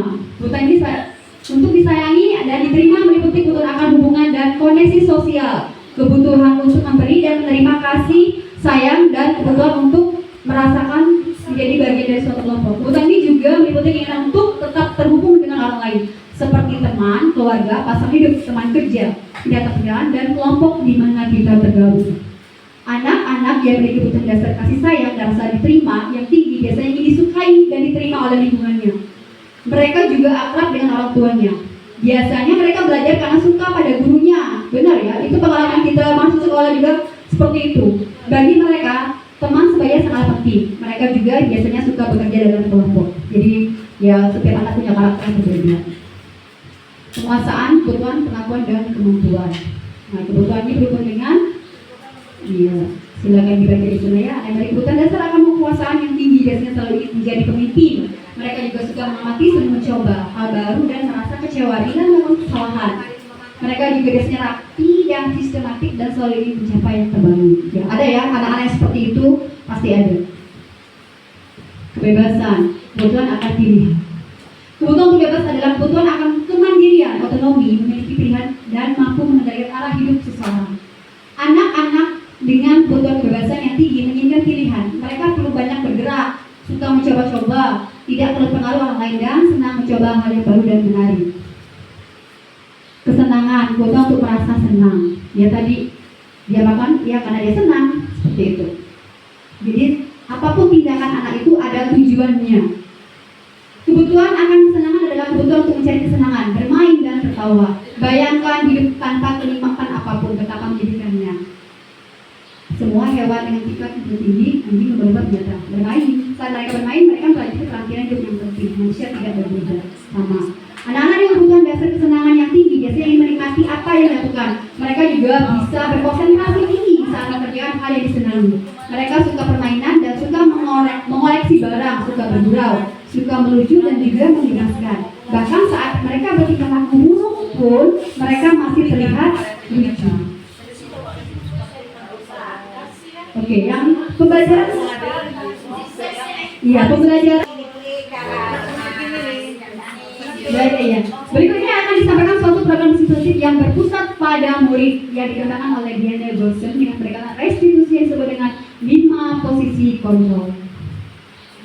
Yang tadi ya, urutannya yang pertama ada penghubung. Ya. Seorang bisa menggunakan hukuman fisik maupun verbal. Orang-orang yang dalam posisi hukum senantiasa mengatakan bahwa sekolah merupakan sistem atau alat yang dapat lebih menekan murid lebih dan lebih lagi. Guru-guru yang menerapkan posisi hukum akan berkata itu termasuk hukuman kalimat-kalimatnya. Patuhi aturan saya atau awas, seperti itu. Kamu selalu saja ya, saja kamu lagi ya, seperti itu.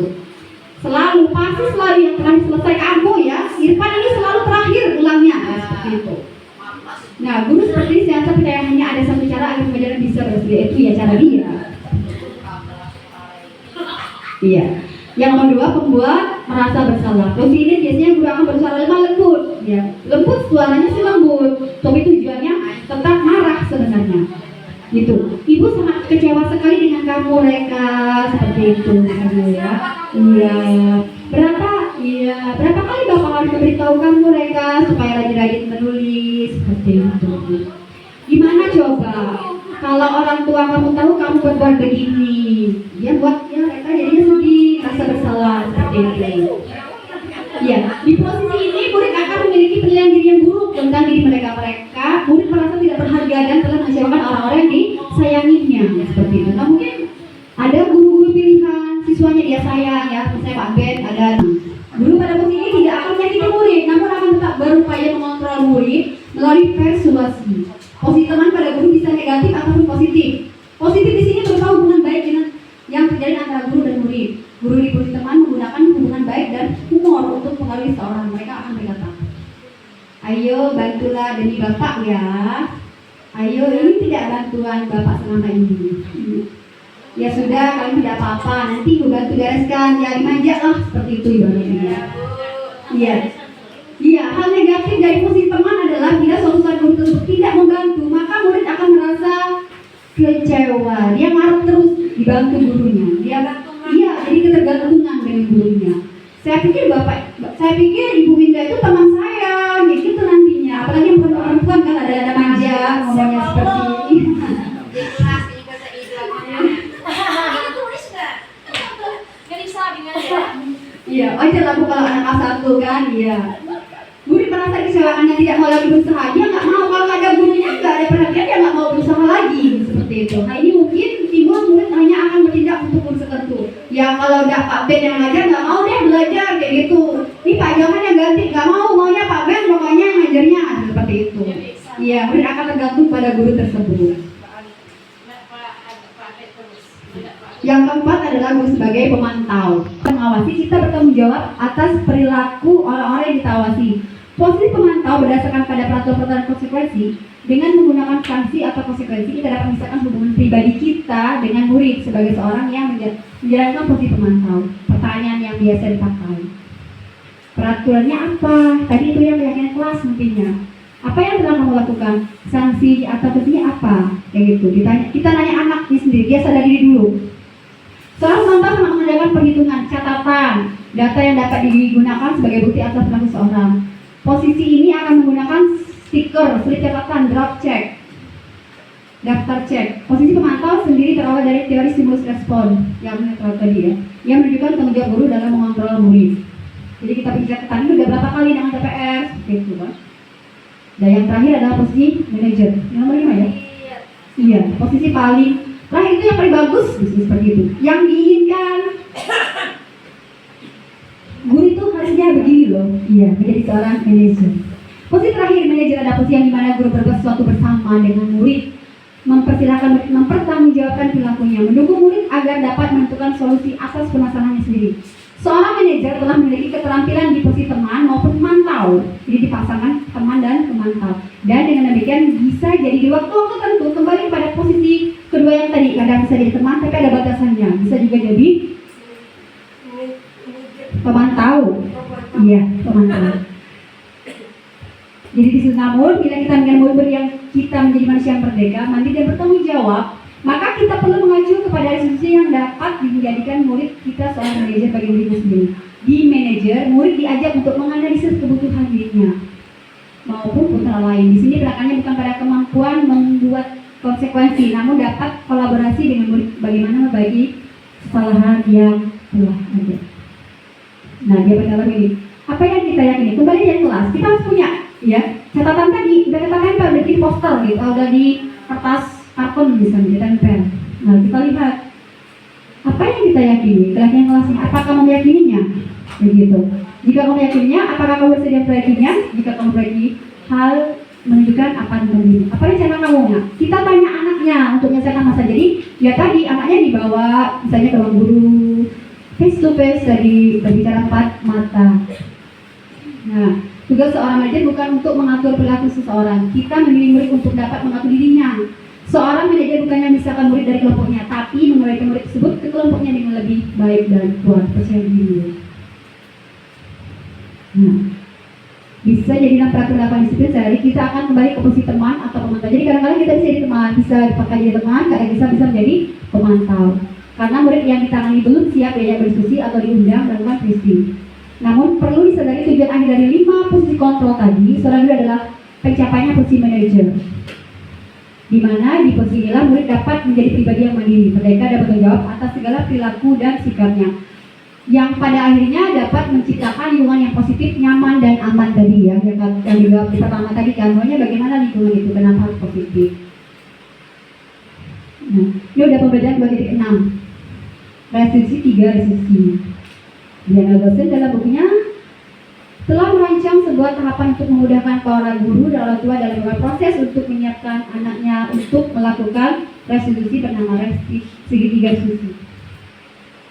Ya, itu dia. Jadi kegiatan segitiga itu ada 3 yang dilakukan oleh seorang guru ketika menyelesaikan masalah dengan siswanya. Yang pertama adalah menstabilitaskan identitasnya. Setelah itu baru ke validasi tindakan yang salah dan selanjutnya menanyakan keyakinan. Tapi kita sudah punya, keyakinan kelasnya sudah punya dari sepakati bersama.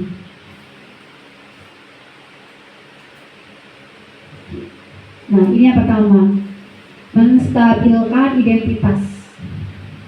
Bagian dari segitiga tujuan untuk mengubah identitas anak dari orang yang gagal karena melakukan kesalahan menjadi orang yang sukses. Anak yang melanggar peraturan karena sedang mencari perhatian adalah anak yang sedang mengalami kegagalan. Dia mencoba untuk memenuhi kebutuhan dasarnya, namun ada benturan. Kalau kita mengkritik dia, maka kita akan tetap membuatnya di posisi gagal. Yang kedua, validasi tindakan yang salah. Nah, setiap tindakan kita lakukan dengan tujuan. Tadi anak tuh ngapain? Tujuannya apa? Dia ngapain seperti itu? Pasti ada tujuannya. Untuk memenuhi kebutuhan dasar, yaitu kalau kita memahami kebutuhan dasar apa yang mendasari suatu tindakan, kita akan bisa menemukan cara-cara paling efektif untuk memenuhi kebutuhan tersebut. Menurut teori kontrol, semua tindakan manusia baik atau buruk pasti memiliki maksud tujuan tertentu. Seorang guru yang memahami teori kontrol pasti akan mengubah pandangannya dari stimulus respon ke cara berpikir proaktif yang mengenai tujuan dari setiap tindakan. Kita mungkin tidak suka sikap seorang anak yang terus-menerus merengek, tapi bila sikap ini mendapat perhatian kita, maka itu telah memenuhi kebutuhan anak tersebut. Yang ketiga, menanyakan kian kelas. Tapi kita harus tadi ya, saya tekankan lagi bahwa kita harus memiliki kian kelas. Harus dibuat dulu kian kelasnya. Bahwa kita pada dasarnya motivasi secara internal. Ketika kita sukses tahap 1 dan 2 tadi, maka akan siap untuk dihubungkan dengan nilai yang dia percaya dan berpindah menjadi orang yang dia inginkan. Terima kasih. Ragu-ragu untuk bertanya. Terima kasih. Demikianlah pembuatan yang kelas. Jadi itu kertas-kertas warna warni mereka bikin kayak kelas nantinya di kelasnya masing-masing. Segitiga restitusi tadi. Gitu. Kasus 1. Biasanya dia terima bagian contek. Dan bukan hanya yang tadi anak bermasalah, yang anak lagi praktik baik. Nah, itu proses yang harus kita jalani untuk menyelesaikan permasalahan di sekolah. Baiklah, demikianlah pemaparan saya. Dan tadi slide yang video adalah pengalamannya. Jadi jujur aja, setelah kita melakukan keyakinan kelas, signifikan bersama anak-anak, memang benar-benar ada perubahannya. Ya tadi ketika orang sama, ayo baca lagi yang kelas sudah kamu tulis. Mereka langsung diam. Siapa yang ada bu? Katanya saya bikin bu, kamu jawab. Itu jangan ada PR. Gitu. Jadi mereka benar-benar kembali, apalagi anak-anak kan kembali motivasi eksternalnya. Setidaknya mereka nanti, oh iya ya, kemarin aku nulisnya begini, seperti itu. Nanti bisa insya Allah berubah jadi motivasi internal. Anak-anak bisa berubah. Oh, kajian kelasnya. Kita ingatkan selalu, kita selalu ingatkan kajian kelasnya, diingatkan selalu. Baiklah, demikian. Terima kasih Bu yang telah berikan kesempatan untuk mengikuti pemaparan materi tentang budaya positif yang mudah-mudahan bisa kita terapkan di kelas dan di sekolah. Apakah ada pertanyaan?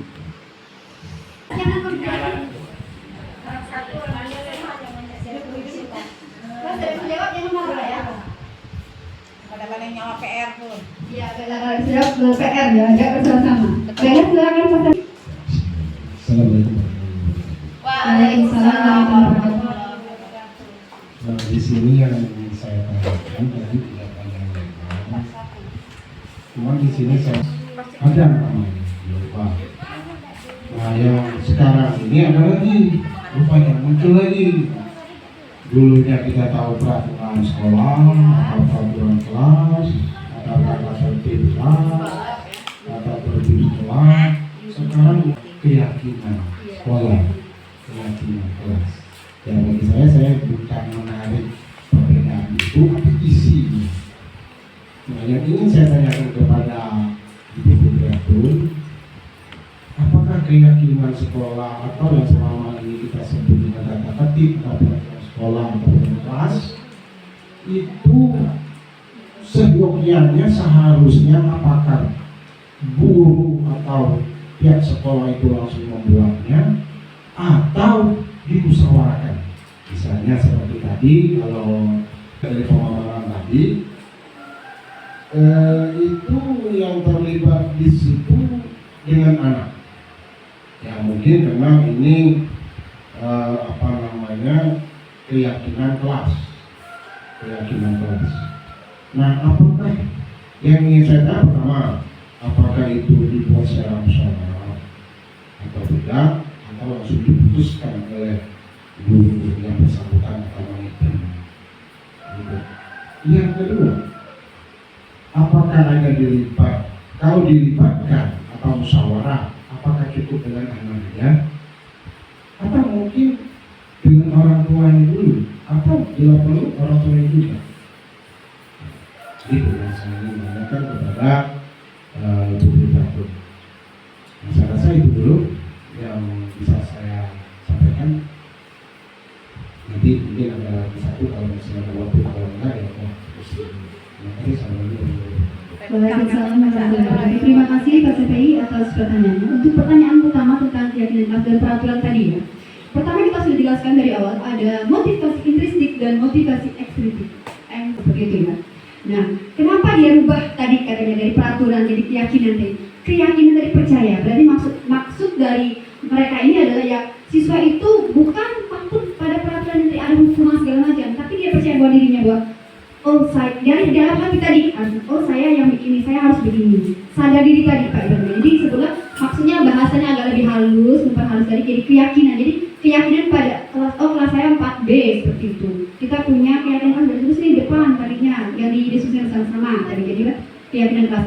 Dan Bapak peraturan tadi itu kan dari awal jadi setelah adanya keyakinan kelas tadi yang atasnya nanti ada mungkin yang ada yang sama-sama kalimatnya atau kata-katanya baru dirembuk lagi dengan guru rekan tadi itu.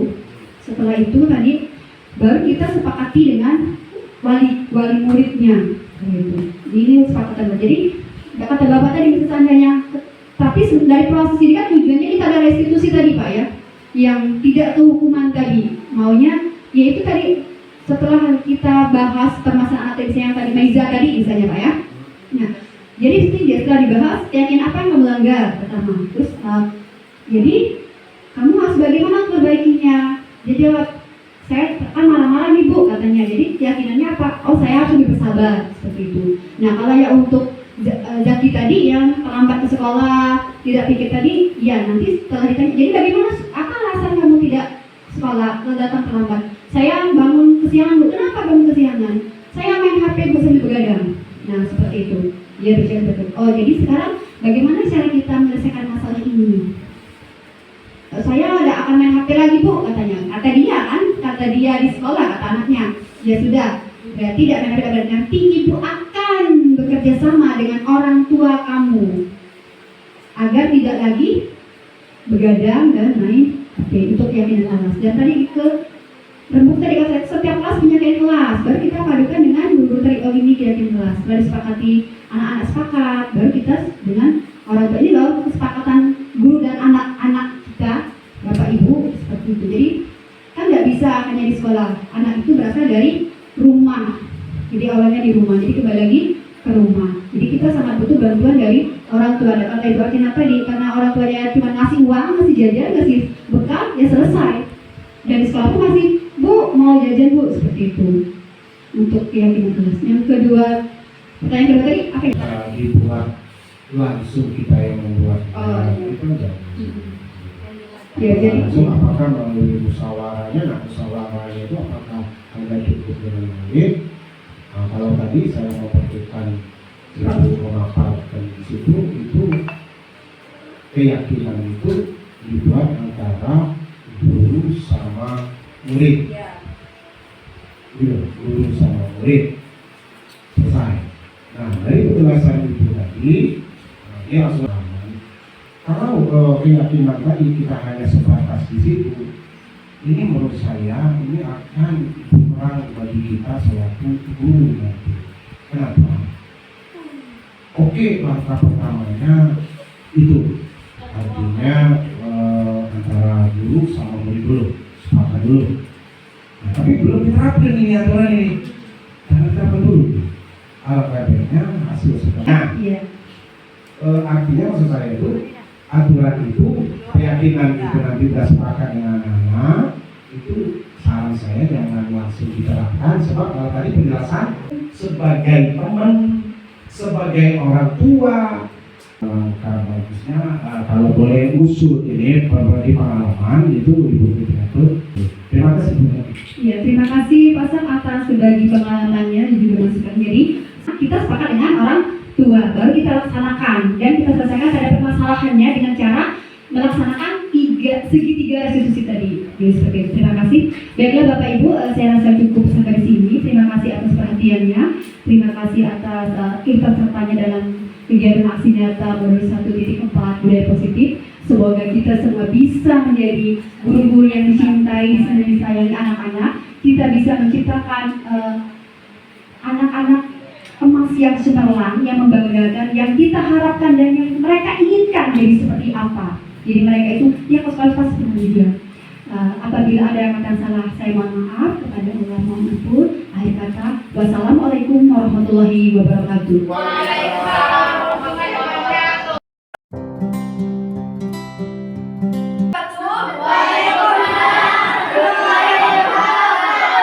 Selamat pagi semuanya. Sebelum kita memulai pelajaran hari ini, mari kita bertepuk apa dulu biasanya? Semangat. Semangat dulu ya. Tepuk 1. Tepuk 2.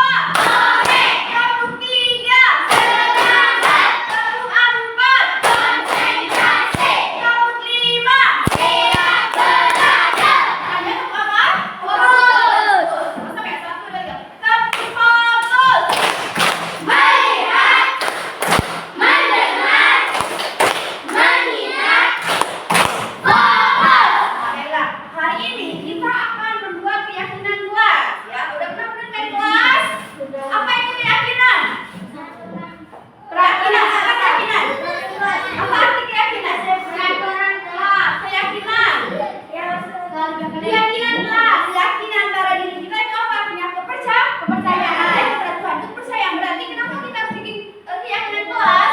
Artinya kita harus percaya bahwa kita mampu melakukan itu. Sekarang kita ambilkan di layarnya. Oke. Nah itu silakan dibaca.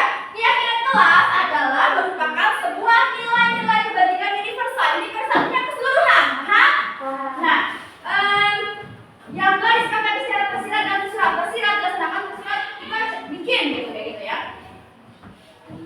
Dan bahasa sini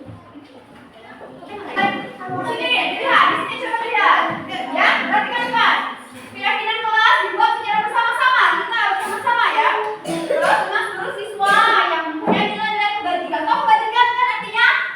Kebaikan yang dapat dipercaya. Keyakinan kelas merupakan salah satu disiplin positif. Jadi kita mau sekolah yang memiliki disiplin positif. Tadi bilang disiplin apa ya? Tadi katanya peraturan seperti itu ya. Padahal disiplin bukan hanya sekedar peraturan yang dapat diterapkan dalam bangun budaya positif di lingkungan sekolah. Jadi, apa tujuan kita bikin keyakinan kelas tadi? Apa tujuannya? Supaya apa?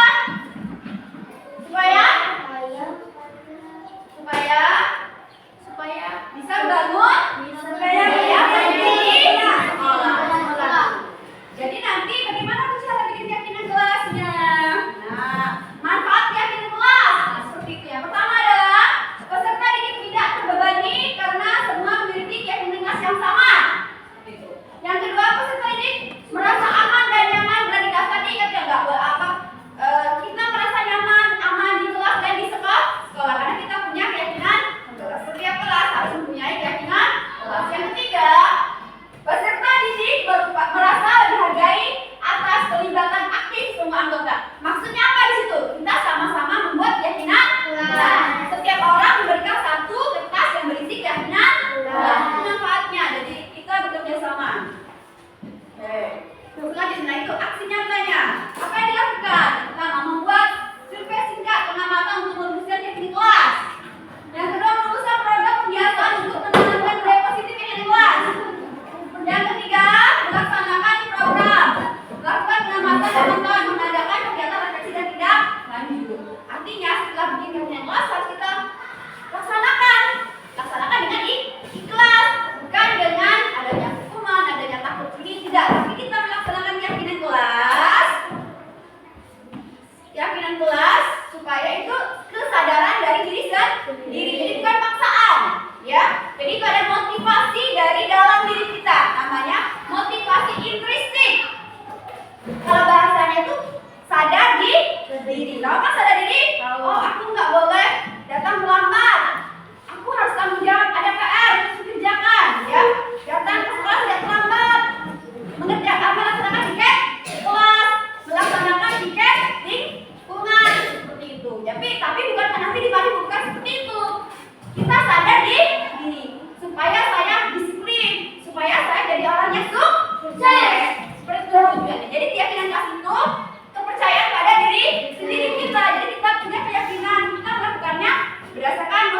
dalam diri kita sendiri, bukan dari orang lain. Gitu. Ya, jadi, nah sudah penting loh. Sudah kan? Sudah. Sekarang boleh kita kertasnya. Perhatikan depan. Cara membuat keyakinan kelas. Siswa menulis keyakinan kelas yang diinginkan. Jadi tulis di kertas. Apa yang kamu inginkan? Yang kedua, guru dan siswa kelas yang inginkan. Jadi kita baca keyakinan sama-sama. Terus yang ketiga, guru dan siswa memilah keyakinan yang penting. Jadi yang sama-sama ditulis lagi nanti setelah ditulis. Yang keempat, mengubah keyakinan kelas menjadi kalimat positif. Jadi kata-kata tadi kamu kita ubah jadi kalimat. Yang kelima, mengecek dan menyepakati keyakinan kelas. Jadi setelah kita bikin kita sepakat. Seperti itu. Paham sampai sini? Paham? Coba ada yang menyebutkan. Apa contoh dari kelas? Contohnya apa? Apa? Apa? Disiplin. Apa lagi tadi? Apa? Mandiri. Apa lagi? Tanggung jawab. Apa lagi? Saling menghormati. Pintar lagi? Apa? Saling berteman. Apa lagi? Saling menghargai. Tolong menolong. Apa lagi? Hah? Nah, saling berkelahi. Berkelahi. Tidak boleh berkelahi. Nah, jadi nanti kamu tulis di kertas. Nanti bagi kertasnya. Nah, cara yang pertama itu dia bilang siswa menulis keyakinan kelas. Jadi kamu tulis di kertas ini nantinya masing-masing bisa? Bisa. Jangan lupa tulis nama dulu. Ya.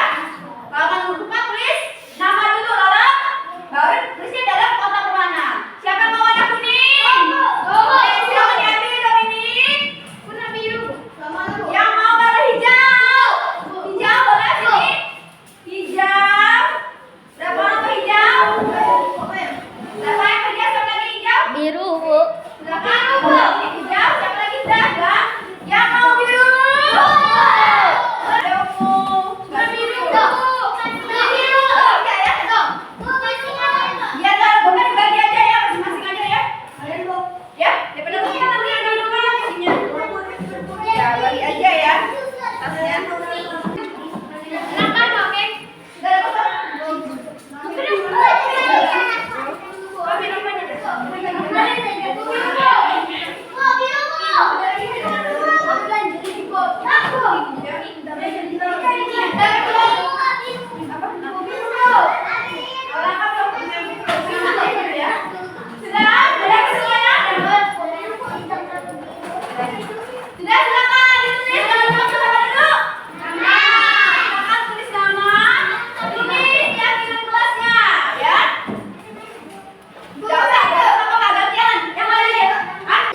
Silakan ditulis. Satu aja nggak apa-apa, satu aja. Ya.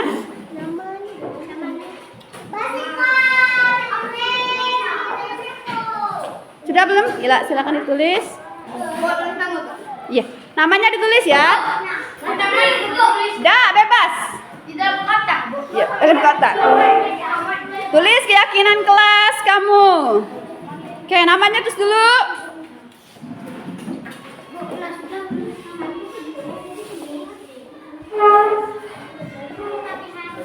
Ya. Sudah selesai belum nulis keyakinan kelas? Sudah belum? Sudah selesai semuanya? Sudah. Keyakinan kelas yang kamu inginkan? Sudah. Kita kerja segitu ya. Yang pertama, terus bisa mengajak siswa untuk menulis ya di masa apapun yang terserah juga sampai selama di bawah pelajaran tulis ke depan. Hal ini penting untuk dapat menampung ini supaya bisa lebih semangat belajar. Ya, tujuannya seperti itu. Sesudah keinginan dari siswa terampung, proses menulis keyakinan kelas dilakukan dengan cara mengulas keyakinan kelas. Selanjutnya, guru dan siswa memilah keyakinan kelas yang penting. Tahap yang selanjutnya itu memilah. Tahap yaitu yang penting. Jadi bila terdapat pernyataan yang sejenis dapat diambil salah satu pernyataan yang sama, maksudnya kayak gitu ya. Yang kelima, keempat, mengubah keyakinan kelas menjadi kalimat positif. Ingat kalimat positif. Kemudian proses menuliskan kelas dengan lanjut ke tahap untuk mengubah keyakinan kelas yang tidak ada menjadi kalimat positif. Mengecek tahap yang terakhir, mengecek kembali keyakinan kelas serta menyepakati tujuannya yakni supaya tidak ada keyakinan kelas yang rancu dan dan semua pihak di kelas serta tentunya bisa memegang tanggung jawab. Harus bertanggung jawab. Sekarang coba Aprianda coba dibaca dari kelas kamu apa? Disiplin. Apa itu disiplin? Disiplin. Buku, Ivan. Disiplin juga sama, Zaki. Saling menghormati. Mandiri, Dominik. Tidak pernah datang ke sekolah. Ya, bisa. Mendengarkan guru menjelaskan. Sedia. Bertanggung jawab. Terus mengerjakan PR. Membersihkan lingkungan. Aiza. Mandiri. Siapa belum? Ikhlas apa? Jangan berkelahi. Ada. Saling menghormati. Akib. Tidak boleh mengajak teman.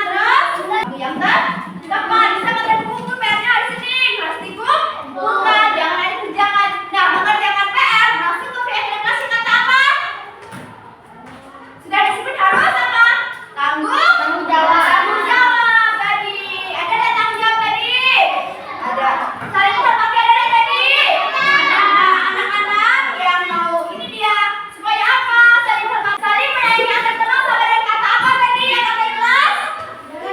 Iya, pintar. Saling menyayangi antar teman. Artinya tidak berkelahi dari situ. Jadi tidak berkelahi kalimat keyakinan kelasnya apa?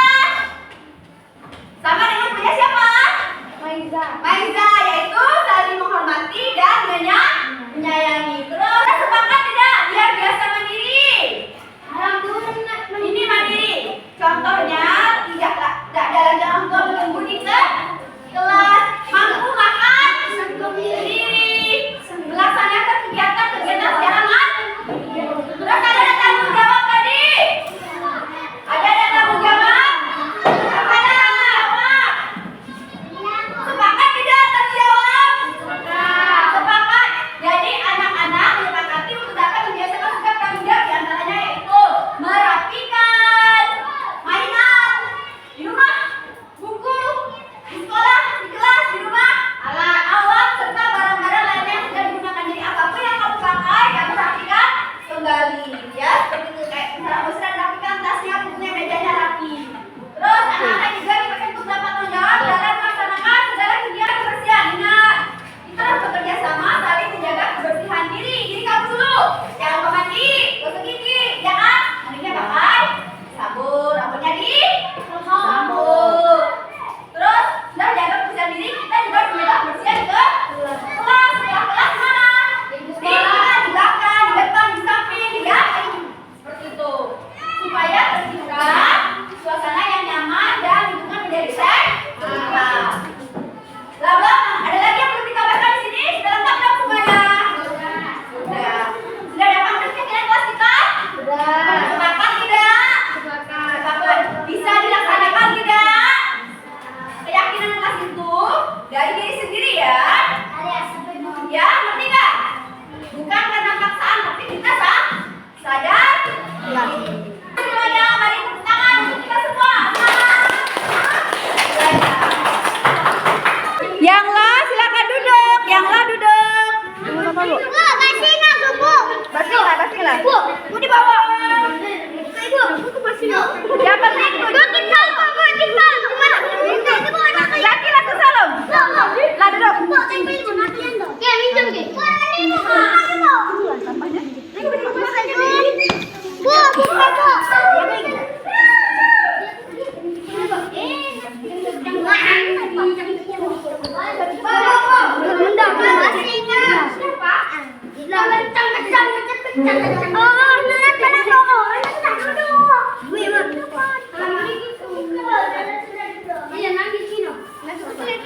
Tolong beneran di kucingan.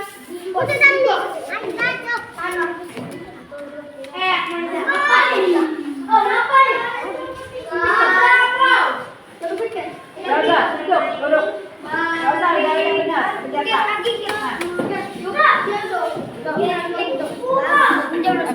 ke atas.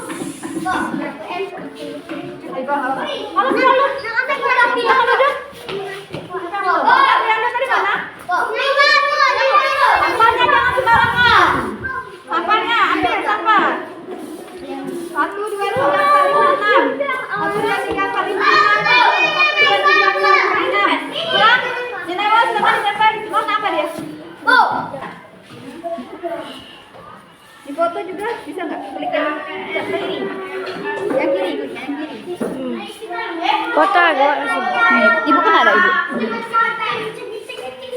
Foto ibu ya. Yang satu lagi tadi siapa?